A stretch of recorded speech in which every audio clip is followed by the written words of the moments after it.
Students, welcome back to the channel. I hope all of you are doing well. So we had started a series of lecture on 12th standard economics, and we have already completed chapter number 3A, that is demand analysis. So chapter number 3A के बाद now chapter number 4, that is supply analysis. So in this particular chapter we will be studying the behavior of producer in relation with price of commodity and its quantity supply. एक producer है, उसका behaviour कैसा होता है supply को लेकर. एक producer का बिहेवियर जो है वो कुछ ऐसा होता है कि उसको जितना ज़्यादा प्राइस मिलता है वो उतना ज़्यादा क्वांटिटी सप्लाई करने के लिए तैयार होता है, एंड वाइस वर्सा, है ना. हम लोगों ने डिमांड एनालिसिस में देखा था कि कंज्यूमर का बिहेवियर कुछ ऐसा है कि वो जितना प्राइस कम होता है उतना ही ज़्यादा डिमांड करता है, बराबर, और जितना ज़्यादा प्राइस होता है उतना ही कम डिमांड करता है. लेकिन प्रोड्यूसर का बिहेवियर ऐसा नहीं होता है. प्रोड्यूसर बोलता है कि जितना ज़्यादा प्राइस होगा मैं उतना ही ज़्यादा सप्लाई करूँगा. ठीक है, जितना ज़्यादा प्राइस होगा उतना ही ज़्यादा सप्लाई करूँगा, और जितना कम मार्केट में मुझे प्राइस मिलेगा उतना ही कम मैं क्वांटिटी सप्लाई करूँगा. अच्छा. तो प्रोड्यूसर के केस में प्राइस और सप्लाई का रिलेशन जो है वो डायरेक्ट है. ठीक है, डिमांड और प्राइस का रिलेशन हमने देखा था इनवर्स है, इजंट इट, रिमेंबर. सो इस पूरे चैप्टर में हम लोग जो है यही स्टडी करने वाले हैं कि what are the different factors which affect the quantity supply, then law of supply we will discuss. Okay, तो काफ़ी इंपॉर्टेंट चैप्टर है ये भी, क्योंकि इसके अंदर जो लॉ है that is law of supply बहुत ही इंपॉर्टेंट है. Second law of this 12th standard economics, 8 marks का क्वेश्चन है ये भी. So accordingly you can prepare yourself. So आज जो है हम लोग डिस्कस करने वाले हैं meaning and concept of supply, and also we will discuss some determinants of supply. ठीक है, so let's begin with the basic concepts under supply. अभी मजा आएगा ना भिड़ो. First of all, what is the meaning of a term supply. Supply का मतलब क्या होता है. ठीक है, सप्लाई को डायरेक्टली समझने से पहले हम लोग समझते हैं कि टोटल आउटपुट क्या होता है, देन स्टॉक क्या होता है, and then we will discuss what is supply. Okay, तो सबसे पहले समझते हैं total output. Total output, the word itself denoting the meaning. Total and output, output means production. ठीक है, एक साल में जो प्रोड्यूसर है जितना भी यूनिट ऑफ कमोडिटी प्रोड्यूस करता है उस टोटल प्रोडक्शन को ही बोलते हैं टोटल आउटपुट. ठीक है, let's say for example if I am a producer and I am producing 1 lakh unit in a particular year. So this 1 lakh unit will be my total output. So how will I define now? Total output refers to the sum total of all the unit produced during a particular period of time. ठीक है, एक particular period में जितना भी production होता है वही होता है total output. Okay, then next is stock. Stock क्या होता है.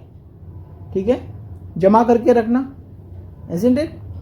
मान लो कि 1 लाख यूनिट जो मैंने बनाया है, जो मेरा टोटल आउटपुट है, इसमें कुछ यूनिट डैमेज होंगे, कुछ यूनिट एज पर स्पेसिफिकेशन नहीं बने होंगे.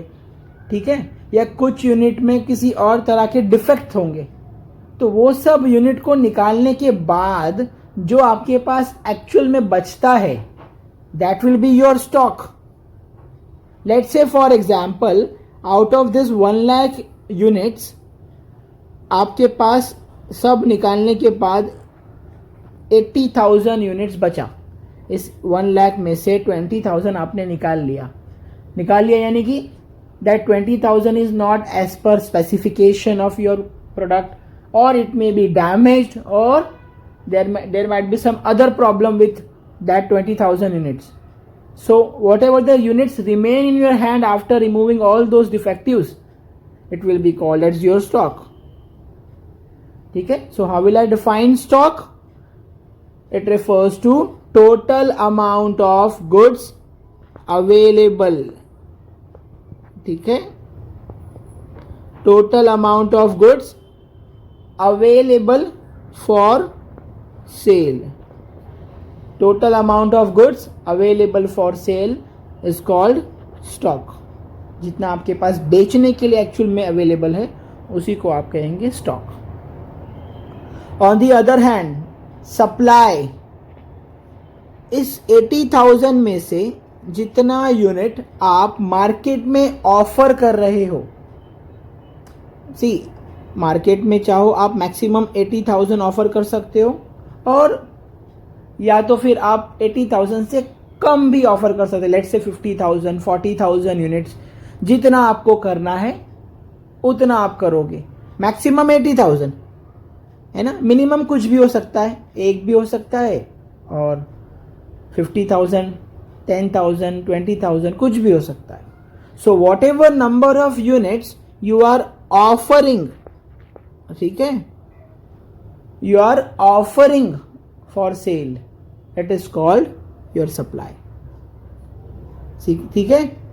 सो how will I define the term supply? It refers to total amount of goods offered for a sale at a market prevailing price. It is called supply. I hope I am clear with the concept of total output, stock and supply. ठीक है, चलिए आगे बढ़ते हैं. Now the next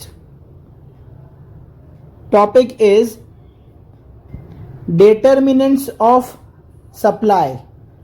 ठीक है, हम लोगों ने चैप्टर नंबर 3A में डिस्कस किया था already, determinants of demand. Similarly here we will discuss determinants of supply. Determinants of supply means factors affecting,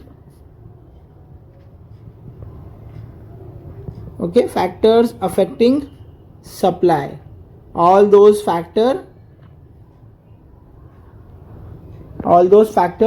which affect the quantity supply. ठीक है, it is called determinants of supply. So now there are several factors जिसकी वजह से market में commodity का supply कम या ज़्यादा होता है.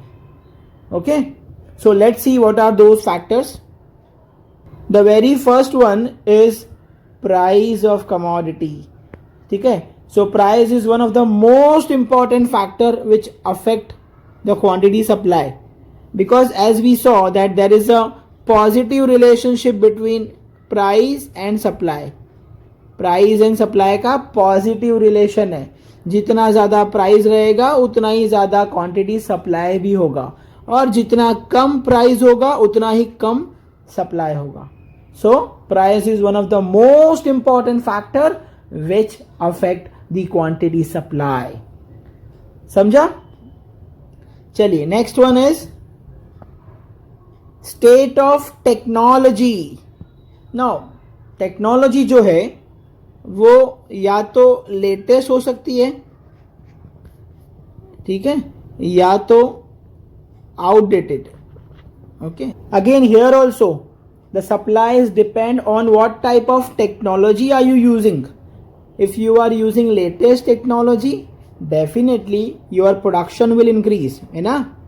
प्रोडक्शन क्या होगा? बढ़ जाएगा, और जब प्रोडक्शन बढ़ जाएगा यू हैव मोर यूनिट्स. जब प्रोडक्शन बढ़ जाएगा you have more units to supply. ठीक है.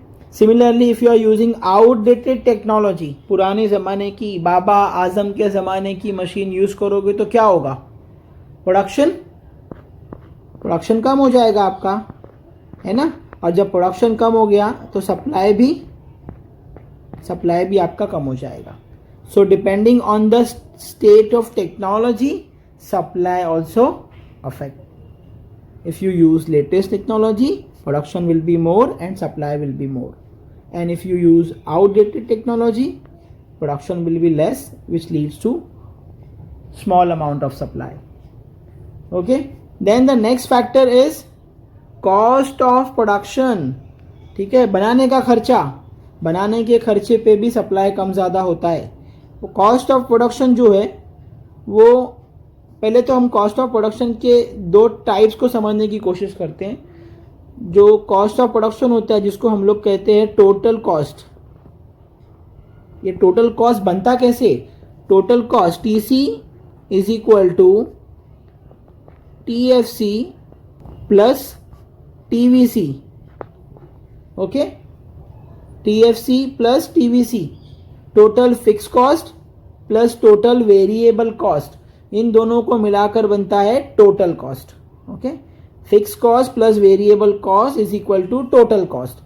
फिक्स कॉस्ट का मतलब ऐसा कॉस्ट जो प्रोडक्शन पे डिपेंड नहीं करता है.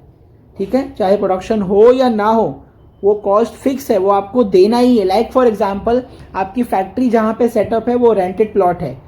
ठीक है, अब अगर आपकी फैक्ट्री चल रही है तब भी आपको उसका रेंट पे करना है, फैक्ट्री बंद है तब भी आपको उसका रेंट पे करना है. Okay, on the other hand total variable cost, ऐसा खर्चा जो आपके प्रोडक्शन पे डिपेंड करता है. अगर प्रोडक्शन बढ़ेगा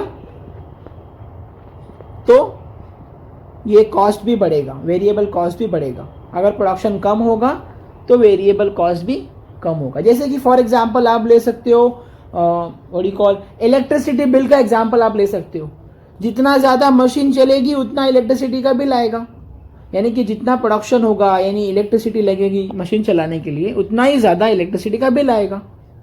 इजंट इट?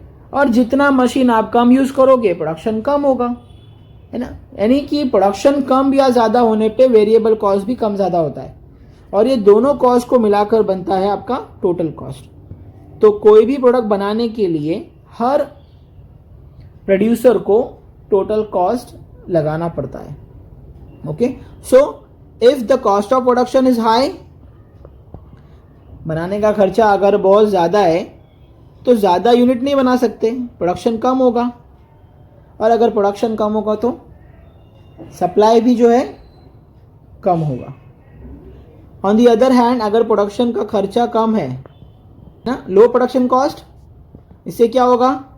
इससे फ़ायदा ये होगा कि आपका जो प्रोडक्शन यूनिट है वो बढ़ जाएगा. और अगर प्रोडक्शन यूनिट आपका बढ़ जाएगा तो आपका सप्लाई भी जो है वो बढ़ जाएगा. Okay, so cost of production is also affecting the quantity supply. Higher the cost, lesser the quantity supply, lower the cost, greater the quantity supply.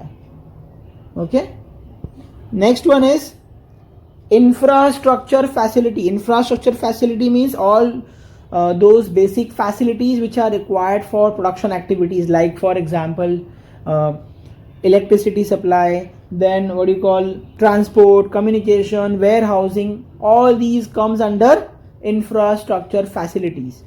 ठीक है, सो इंफ्रास्ट्रक्चर फैसिलिटी जो है वो या तो पुअर क्वालिटी का है, ओके, या तो फिर हाई क्वालिटी का है. ठीक है, अगर इंफ्रास्ट्रक्चर आपका पुअर क्वालिटी है, यानी कि प्रॉपर इलेक्ट्रिसिटी नहीं मिल रही है, तो मशीन कैसे चलेगी, है ना. प्रॉपर इलेक्ट्रिसिटी नहीं है, माल रखने के लिए वेयरहाउस नहीं है, आपका ट्रांसपोर्ट सिस्टम खराब है. If all these basic facilities are not properly available, तो प्रोडक्शन का क्या होगा? प्रोडक्शन तो कम होने वाला है, इजंट इट. और अगर प्रोडक्शन कम हो गया तो सप्लाई भी ऑटोमेटिकली कम हो जाता है.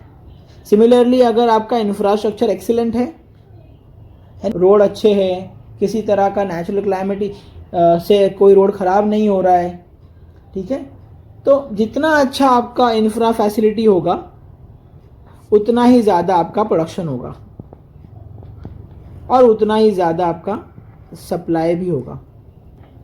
आई hope you guys are clear with this. आगे बढ़ते हैं.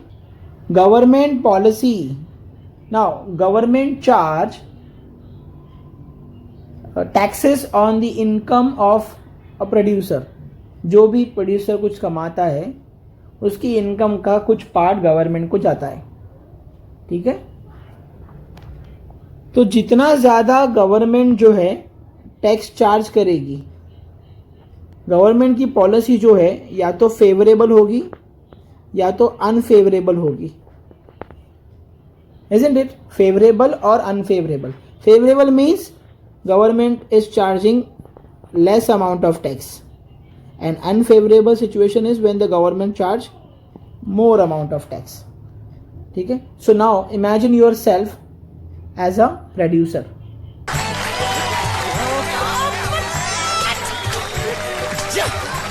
आपने 1,00,000 रुपया कमाया, मान लो 10 लाख कमाया, चलिए 10 लाख ले लेते एग्जाम्पल में, 10 लाख रुपया आपने कमाया। अब ये 10 लाख में से गवर्नमेंट को आपको 30% देना पड़ेगा, ठीक है? आपकी कमाई का 30% गवर्नमेंट ने ले लिया, यानी कि 3 लाख रुपया आपका चला गया। आपके पास बचा कितना? आपके पास बचेगा सिर्फ 7 लाख रुपया, है ना? 10 लाख में से गवर्नमेंट ने आपसे 30% ले लिया, तो हाथ में बचेगा कितना? 7 लाख रुपया। ये 7 लाख रुपया आप वापस से इन्वेस्ट कर सकते हो प्रोडक्शन के लिए। मान लो इन अ पर्टिकुलर ईयर गवर्नमेंट की पॉलिसी आपके लिए अनफेवरेबल हो गई। अनफेवरेबल का हमने अभी जस्ट देखा। अनफेवरेबल कब होता है? जब टैक्स रेट ज़्यादा होता है। मान लो कि गवर्नमेंट ने टैक्स रेट बढ़ा दिया, 30 की जगह उन्होंने 40% कर दिया। अब इस एग्जाम्पल को अगर कंटिन्यू करें तो हाथ में बचेगा सिर्फ 6 लाख रुपया। जो पहले 7 लाख बच रहा था अब 6 लाख बचेगा, क्योंकि 10 लाख में से 40% यानी कि 4 लाख रुपया गवर्नमेंट ने ले लिया, तो हाथ में बचेगा 6 लाख रुपया। Now this 6 lakh can be use for further production. लेकिन कंपैरिजन करें तो 7 लाख रुपए में 1 लाख रुपया एक्स्ट्रा मिल रहा है हम लोगों को, यानी कि 1 लाख रुपए का एडिशनल प्रोडक्शन पॉसिबल है, जो यहाँ पे नहीं होगा। So whenever the government taxation policy is unfavourable, the producers would have less money in hand to spend on additional production. He can not produce extra units, extra unit नहीं बना पाएगा, और जब एक्स्ट्रा यूनिट नहीं बना पाएगा तो supply कहाँ से करेगा? Isn't it? And reverse case may also happen. If government reduces the tax rate, the producer would have more money in hand to spend on additional production. ठीक है? तो इस तरह से गवर्नमेंट की टैक्सेशन पॉलिसी जो है वो सप्लाई पे अफेक्ट करती है। Okay, I believe you are clear with this concept.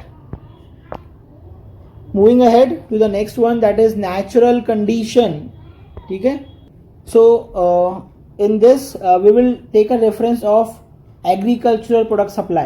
See, supply of agricultural commodity is totally depend on weather condition, isn't it?